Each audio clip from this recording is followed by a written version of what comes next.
시간 말씀 보겠습니다. 로마서 3장입니다. 로마서 3장 23절에서 24절까지 말씀입니다. 같이 읽겠습니다.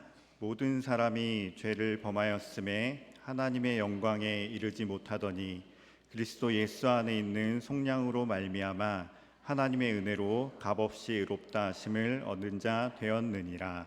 아멘. 네, 우리 좌우에 계신 분들과 인사 먼저 하도록 하겠습니다. 사랑합니다. 인사하겠습니다. 사랑합니다.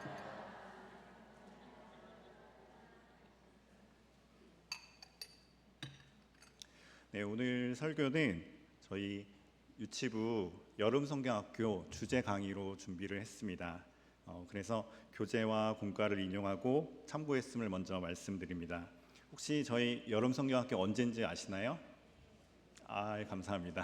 네, 2주 정도 남았습니다. 혹시 그러면 주제가 뭔지는 아십니까?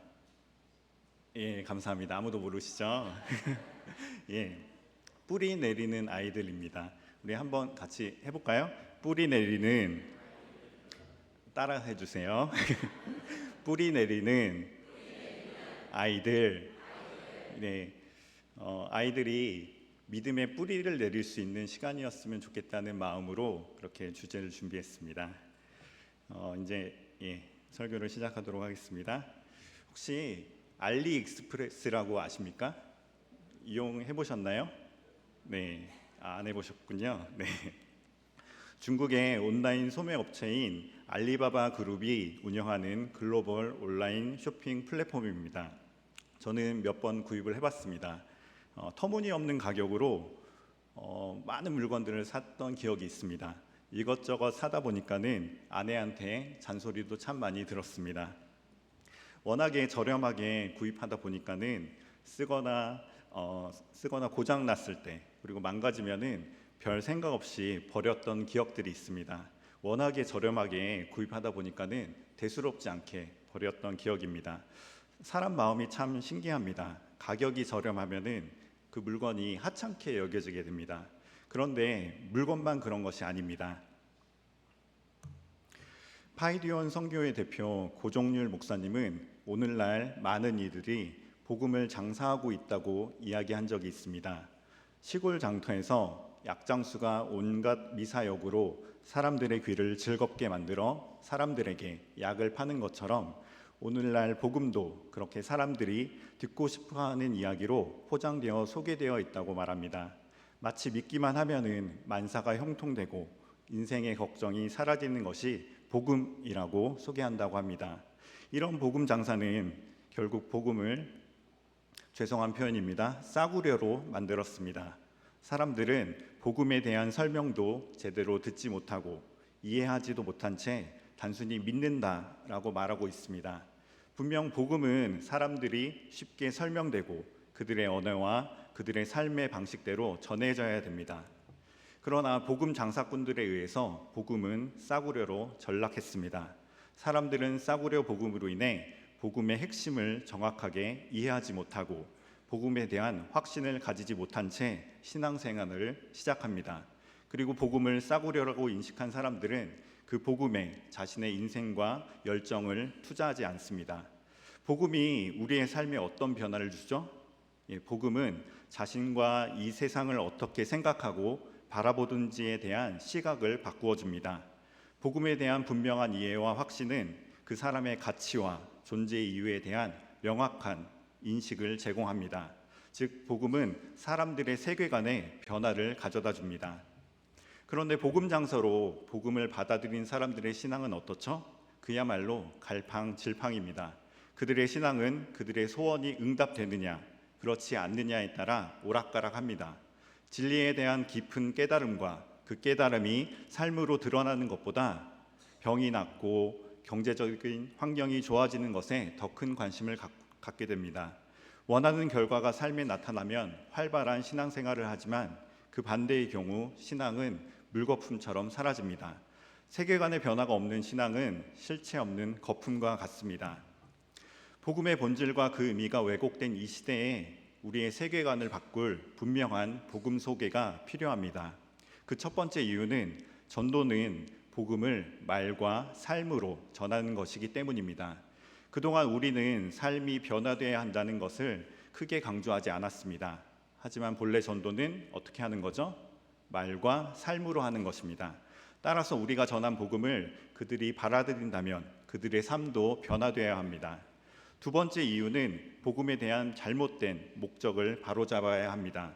우리가 예수님을 믿는 이유는 우리의 삶의 필요를 위해서도 아니고 나의 부족한 것을 채우기 위해서도 아닙니다. 오히려 예수님을 믿고 그분을 따를 때 삶의 필요가 채워지는 것을 경험합니다. 세 번째 이유는 신앙의 건강한 성장은 분명한 복음의 확신이 있을 때만 가능하기 때문입니다. 기초가 단단해야 견고한 집을 지을 수 있는 것처럼 신앙의 기초가 단단해야 견고한 신앙이 성장해 갈 수 있습니다. 믿음의 출발은 복음의 확신입니다. 한번 따라해 볼까요? 믿음의 출발은 복음의 확신입니다. 자, 그렇다면은 복음이 무엇일까요? 복음이 무엇이죠? 다 아시죠? 다 아시나요? 예수님은 복음을 전하기 위해 이 땅에 오셨습니다. 예수님이 말씀하신 하나님 나라의 복음은 하나님 나라로 들어오라는 초청입니다. 예수님은 자신을 믿음으로 말미암아 하나님의 자녀가 되라고 선포하셨습니다. 그리고 사도들은 예수 그리스도의 복음이라고 표현했습니다. 사도들은 사람들에게 예수님이 우리의 죄를 사하셨다는 것을 받아들이라고 선포했고 그것을 받아들이는 것을 믿음이라고 말했습니다. 즉 사도들은 예수님의 대속적 죽음과 부활을 강조했습니다. 복음을 전할 때는 예수 그리스도가 누구신지 그분이 어떤 일을 하셨는지에 분명하게 설명해 주어야 합니다.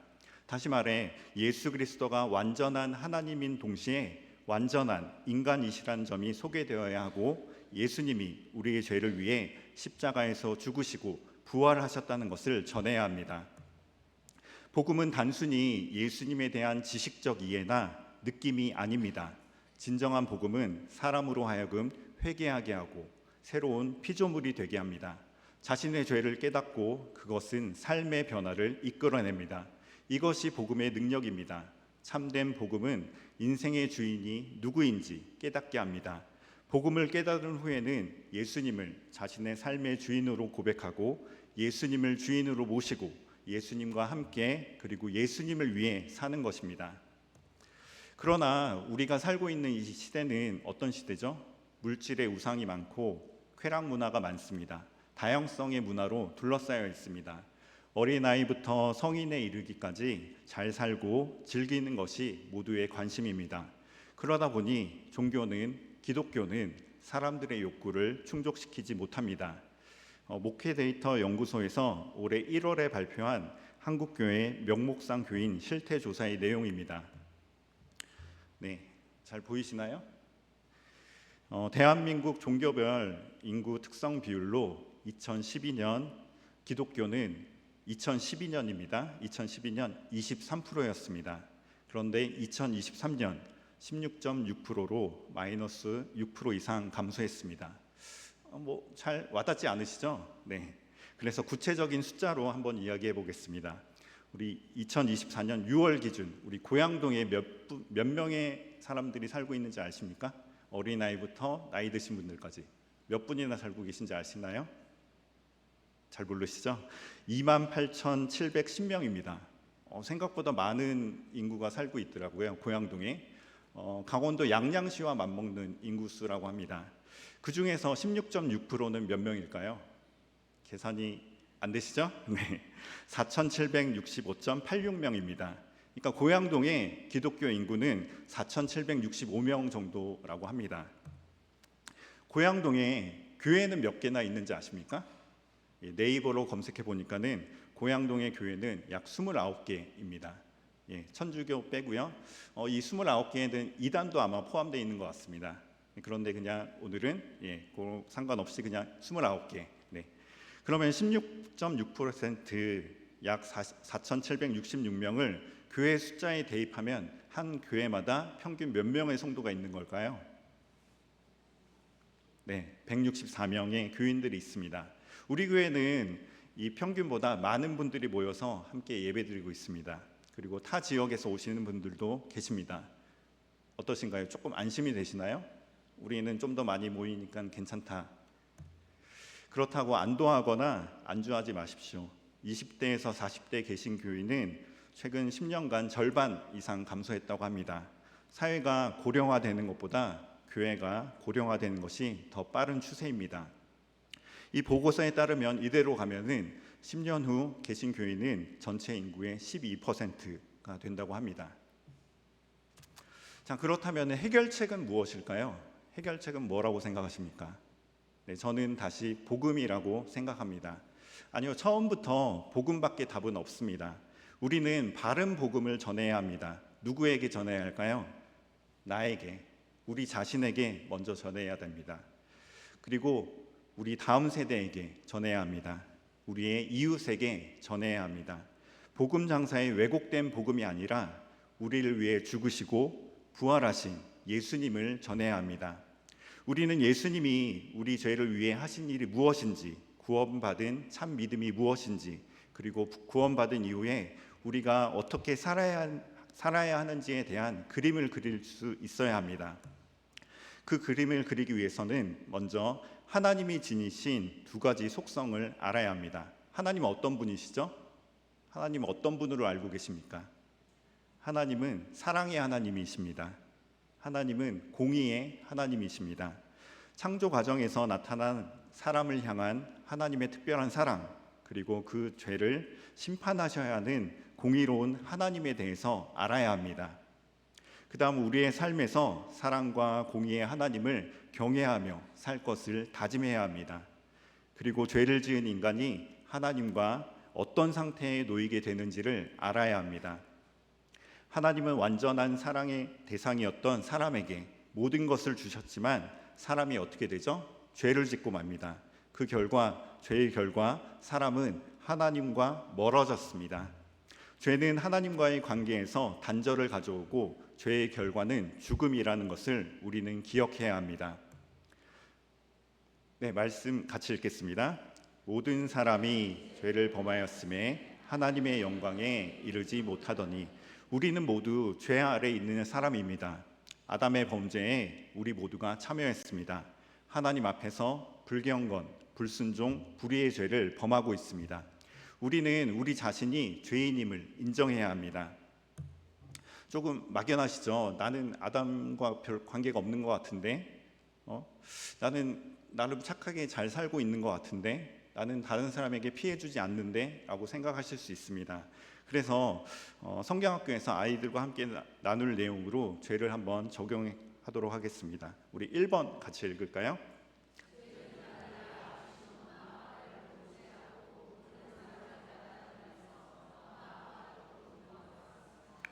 그렇지 않습니까? 우리 하나님이 우리를 모두 창조하셨는데, 하나님이 나를 창조하셨는데 하나님을 모른 채 하고 세상의 것들, 돈을 쫓아, 명예를 쫓아, 아파트 값을 쫓아 그것을 최고로 생각하며 부르는 것과 똑같습니다.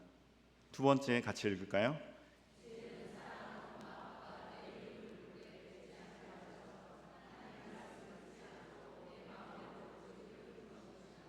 하나님은 우리를 끊임없이 부르십니다. 나를 예배해라, 나를 사랑해라, 너 이웃을 사랑해라. 하지만 우리는 하나님 말씀 듣고 있나요?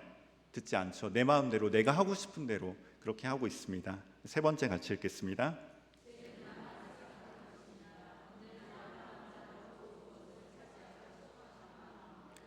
네, 그렇지 않나요? 나만 생각하는 것, 희생하지 않으려고 하고 양보하지 않으려고 하는 그 모습이 분명 우리에게 있습니다. 우리는 하나님 앞에서 죄인입니다. 죄인임을 고백하시길 바랍니다. 둘째, 사람을 사랑하시지만 죄는 심판하셔야 하는 하나님의 속성이 예수님을 통해서 어떻게 해결되는지를 우리는 기억해야 합니다. 예수님은 어떤 분이시죠? 참 하나님이십니다. 그리고 참 사람이십니다. 이것을 꼭 기억해야 됩니다. 예수님이 어떤 분이시며 그분이 하신 일이 무엇인지를 우리는 알아야 합니다. 말씀 같이 읽겠습니다. 속죄를 통해 하나님의 은혜로 의롭다 판단을 받습니다. 그것은 하나님께서 거저 주시는 선물입니다. 아멘. 오직 예수님만이 우리의 죄를 해결하실 수 있는 유일한 분임을 기억해야 합니다. 구원은 하나님의 선물입니다. 이 선물은 믿음으로만 받을 수 있습니다. 그 선물 받으셨나요? 집사님 받으셨나요? 권사님 받으셨습니까? 아멘. 예수님을 자신의 마음에 받아들일지를 결정하고 예수님을 믿음으로 받아들인 사람은 예수님이 내 삶의 주인임을 고백하며 그분이 원하시는 모습으로 믿음이 자라기를 위해서 살아야 합니다. 말씀을 정리하도록 하겠습니다. 우리는 복음과 구원받는 믿음에 대해 바르게 알고 바르게 믿어야 합니다. 하나님 앞에서 죄인임을 인정하고 고백하시기 바랍니다. 오직 예수님만이 나의 죄를 깨끗하게 하실 수 있다는 것을 믿으시길 바랍니다. 예수님을 내 삶의 주인으로 모시고 말씀에 순종하는 삶을 사시길 바랍니다. 복음을 우리의 다음 세대에게 바르게 가르치며 우리 주변의 사람들에게 바르게 전해야 합니다. 그리고 이제는 말뿐 아니라 삶으로도 전해야 합니다. 복음이 무엇인지, 그리고 그 복음이 우리에게 요구하는 삶이 어떤 것인지를 분명하게 깨닫는 저와 여러분 되길 소망합니다. 또 그 복음을 전하는 우리가, 그리고 그 복음을 전달받는 우리 아이들과 우리 다음 세대, 우리 주위의 이웃들이 하나님 앞에서 바로 세워지길 기대하면서 기도하는 저와 여러분 되길 소망합니다. 이 시간 함께 기도하길 원합니다. 말씀을 기억하시면서